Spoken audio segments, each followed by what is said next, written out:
People have been playing with small balls of stone, clay, or marble since ancient Egyptian and Roman times. Today's marbles are actually made of glass and used for industrial tasks as well as games. Glass is not only inexpensive and durable, but also quite beautiful.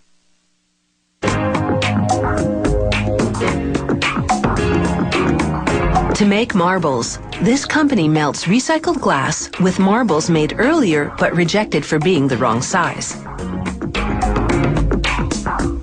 All this goes into a kiln heated to 1,204 degrees Celsius. After 16 hours, they open a door at the bottom of the kiln and the molten glass flows out. A shearing device cuts the stream every half a second, forming segments called slugs that become marbles. To make different sized marbles, they adjust the device to cut at shorter or longer intervals. The slugs slide down chutes, landing between grooves on spinning cast iron rolls. The spinning keeps the slugs from sticking. They'll need 72 hours to cool completely, but their final appearance is already set. That was determined back in the kiln when the airflow drove the heat to melt the glass and mix the colors. These channels separate the good from the bad. Openings along the way weed out the marbles that are too big or too small and collect the ones that are just right.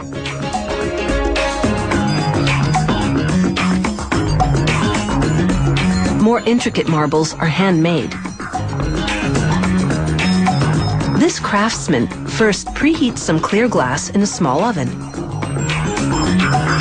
Then he breaks off a piece of colored glass. After the clear glass has melted in the furnace overnight, he gathers some on a steel rod, then picks up a chunk of preheated colored glass with it.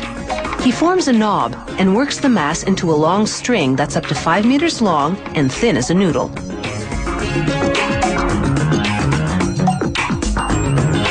He'll use them in various colors to decorate the clear glass cores of the marbles.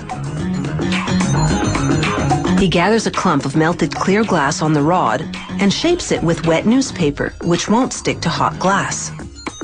After shaping the end, he rolls the clump on several preheated colored glass strings. Then it's back in the furnace. He repeats these steps up to 3 times and rolls the clump on a metal table to even out the surface between each trip to the furnace. Then he adds a layer of clear glass on top.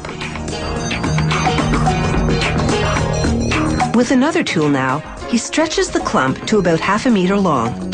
He'll use this to make several cores. To make the second layer of the core, he rolls a 5 centimeter long segment onto colored glass slivers called ribbons. After rolling them in the furnace to melt them, he flattens the ribbons with pliers and snips off the excess at the ends.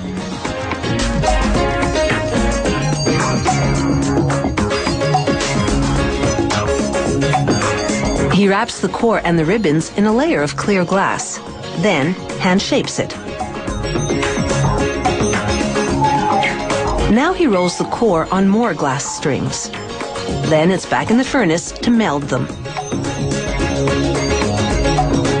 He adds 1 more clear glass layer, and the inside is finished. That's a total of 6 layers for this marble. Other models have fewer or more. The craftsman shapes the glass with several metal and wooden tools.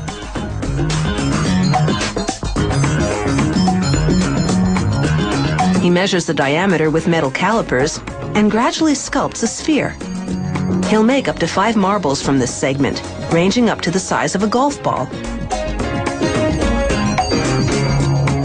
After scoring the glass with a knife, he places it in the open end of a pipe to hold it. Then he gently taps the rod, which breaks the glass, and releases the sphere. He melts away the bump left at the spot where the glass broke. Next, the marble goes into an oven at 530 degrees Celsius. The oven slowly cools overnight to strengthen the glass. Clearly a cut above, this eye-catching, handcrafted marble is already an objet d'art.